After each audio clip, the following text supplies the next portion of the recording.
Hi, this is Gary Auden. I'm bringing you an EDUcast, Huddle Spaces. Select the right collaboration technology, sponsored by Revo Labs and by Telecom Reseller. With me today is Holger Stoltz, Director of Product Management for Revo Labs. And let's talk about what we're going to talk about. What is a huddle room? Because we hear that term a lot. Why are they important? There are certain requirements we need to follow in making the huddle room an efficient place to meet. What should we focus on? How do we select this technology? And let's talk about some deployment scenarios. So Holger, would you go through this picture for us? Because it looks like everything could be a huddle room or not.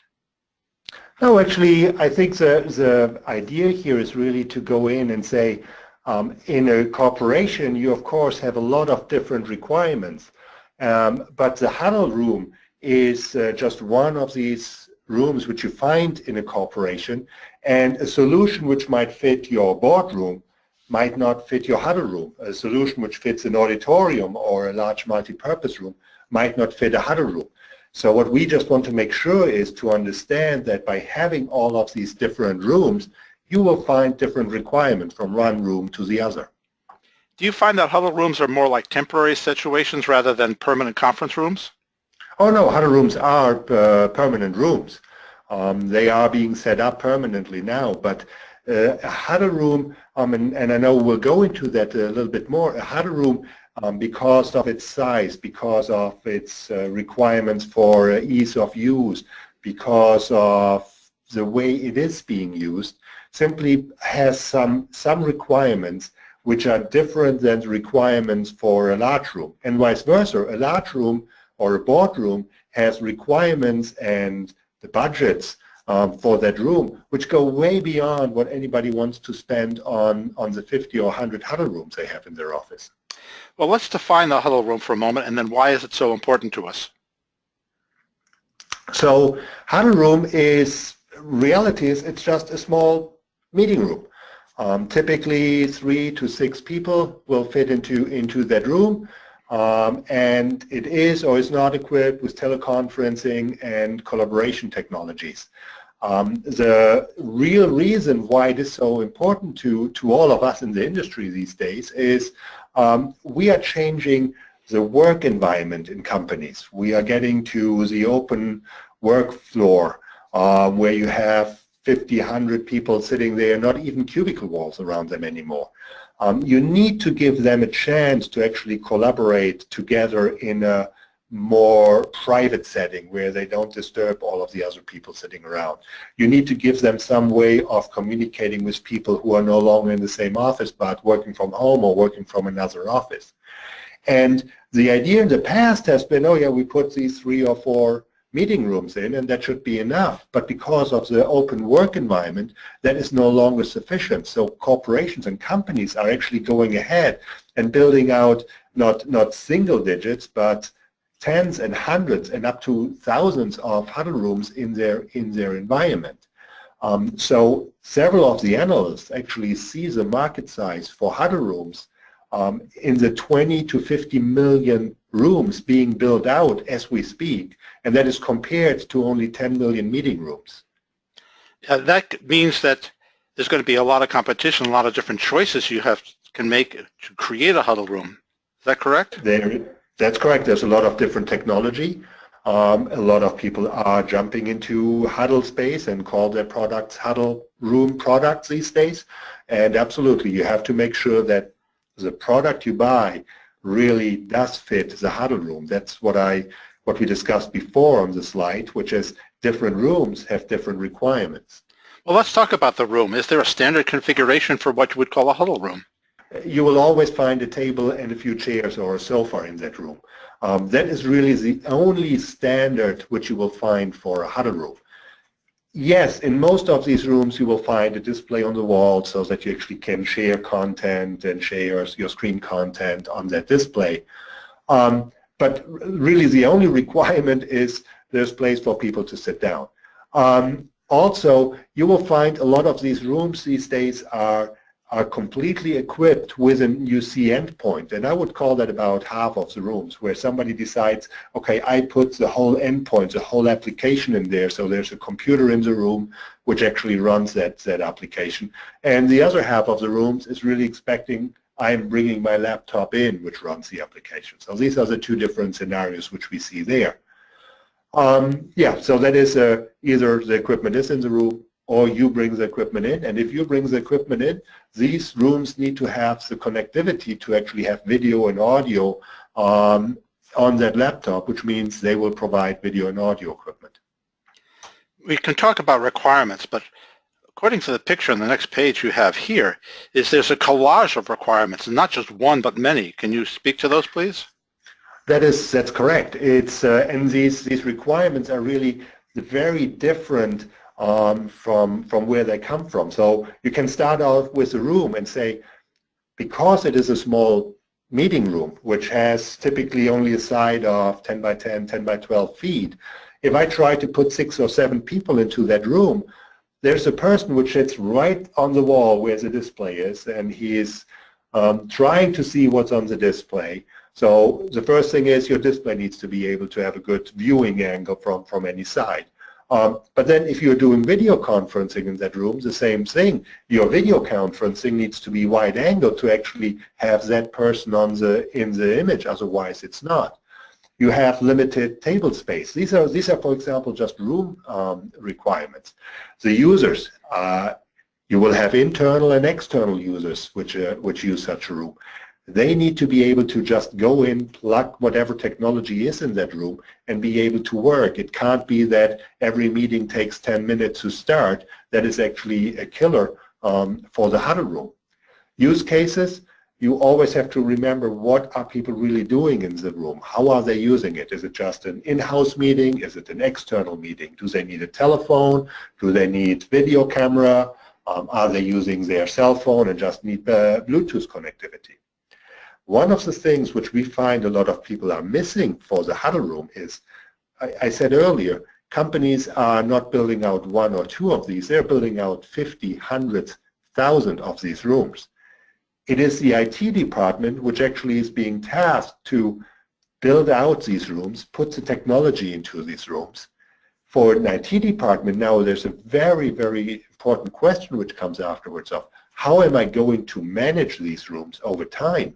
How am I going to get systems provision? How am I able to put 1,000 units out into these thousands of rooms and be able really to manage that efficiently without having to go to the room every day? One of the points I think is real important, in my experience, has been conferencing systems many times took IT type of expertise and a lot of time to set up any kind of conference, and that wasted a lot of my time and actually had people lose interest in what was happening. What are we doing to make it so much more manageable? It's a lot of things which go on there. So I think, as I said, the number one is plug and play. For most users, and I put it on the slide, is what is important factor for a user? For an important factor for a user is I get in there, I plug it in, and it works. I don't lose these 10 minutes at the beginning of the meeting to get the technology to work for me. You get that done by standard interfaces, by not having something proprietary, to do something which users are really used to doing. If you use any kind of communication application for your users today on their desktop, provide the same application for the huddle room, or expect them to bring their laptop which has the application running. This way you take already one step out, that they have to understand the different technology. It is the same technology. Now, from the IT department, the biggest problem which they saw or which they see in huddle rooms is if you put technology just sitting somewhere on the table, one person comes in, they don't need that technology, they just push it aside. The next person comes in, now where's the technology? Oh, it is over here, but it's no longer plugged in, it's no longer correct. So for an IT department, it is very important to look at that huddle room. Once I've set it up, it's set it and forget it. I set it up once and it will be working forever unless really something bad happens.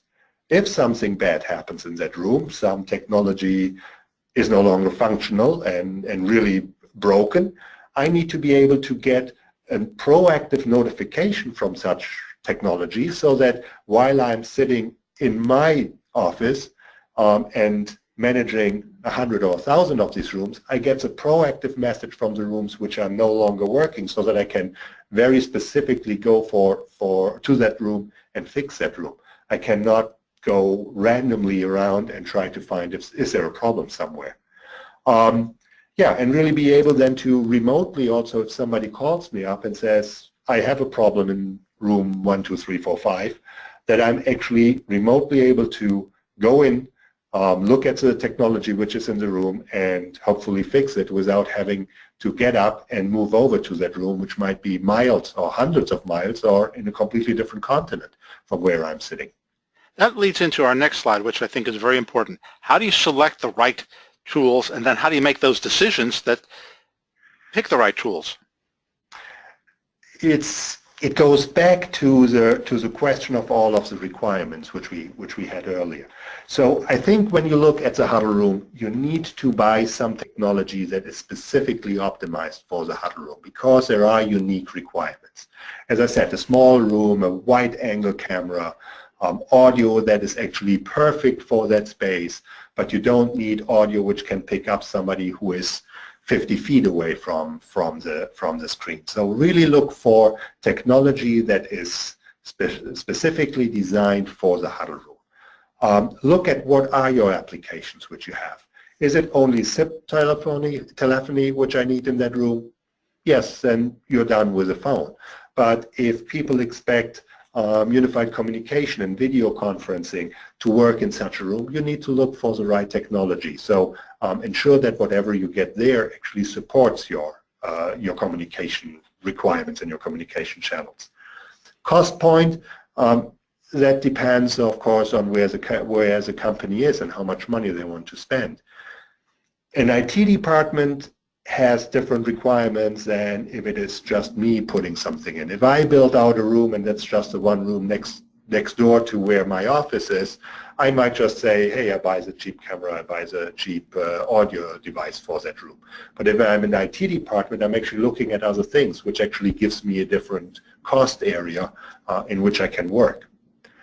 Content sharing, I haven't even talked about that. So when somebody comes into the room and they have their laptop with them, how can they actually get the content from that laptop up to the screen? And how does that work with the other equipment which is in the room? And how does that work with the video conferencing or unified communication application in the room? So you have to look at that to make sure that the room can be used efficiently by the employees, by the users of the room. Let's talk about deployments of scenarios. You have a couple of examples here, one with a computer in the room and one without. Would you focus on those? Yes, it's very quickly. So if you have a computer in the room, you just need a unit which really can be connected to that. And the computer in the room really will be driving your display. You have to come up with solutions of how do I now get into a video conference from a laptop which I bring in, or how do I get external people into the conference? And that is typically done by using the UC service. So if I have something to share, I bring it up on my laptop and then I go through the unified communication application and just say, share my screen, and that is how it is shared in the room as well as every other participant in the conference.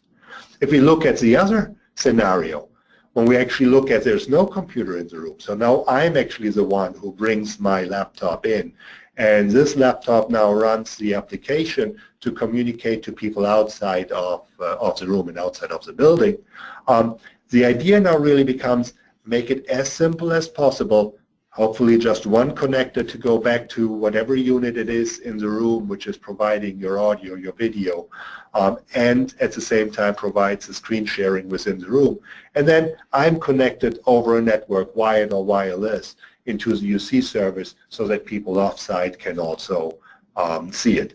We see a lot of companies actually, there's a struggle of, are we putting that computer into the room or do we not put the computer in the room?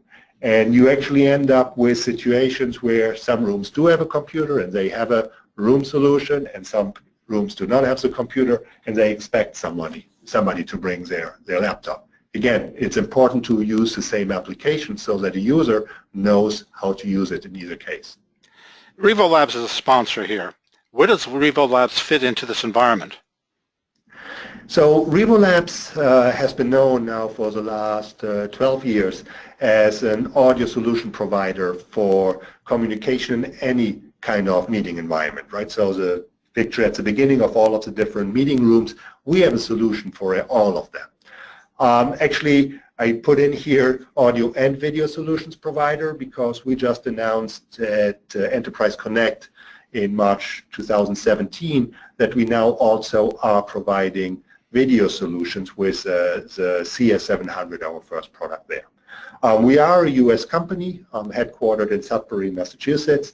Yamaha has acquired Revo Labs several years back, and we are actually working very closely with them on our current and future products to support any kind of meeting environment and unified communication application in the field. Would you bring up some of the solutions you have demonstrated here?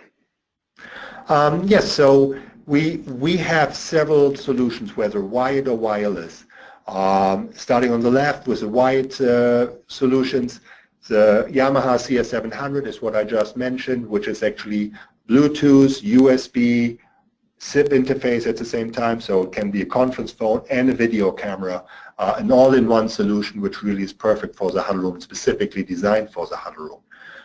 The UC1000, the UC500 audio devices with or without SIP interface.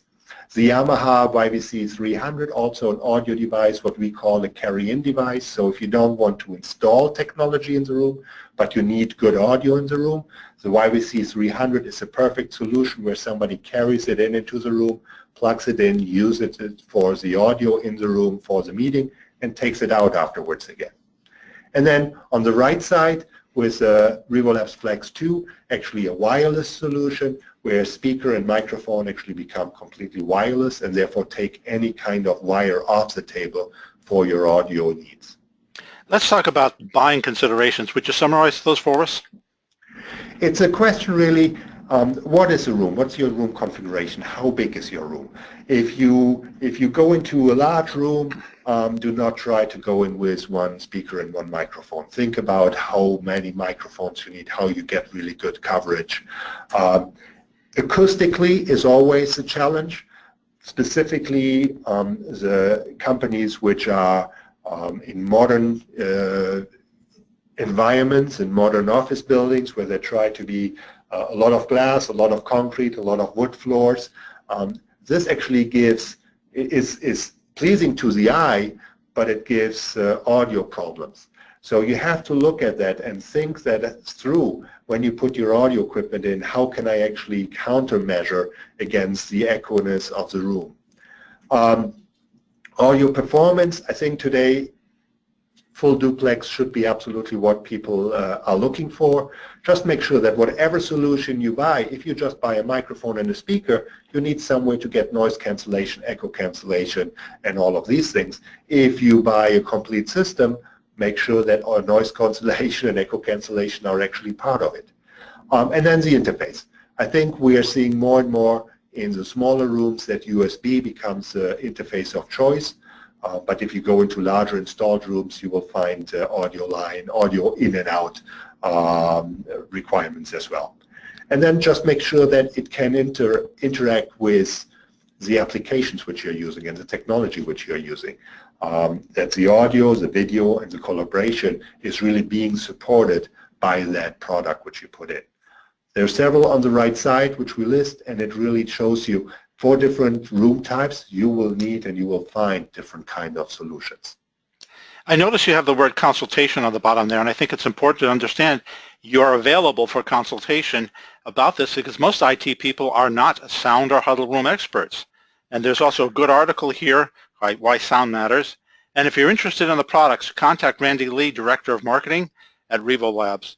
Thank you very much, Holger. I appreciate the time. Okay, thank you.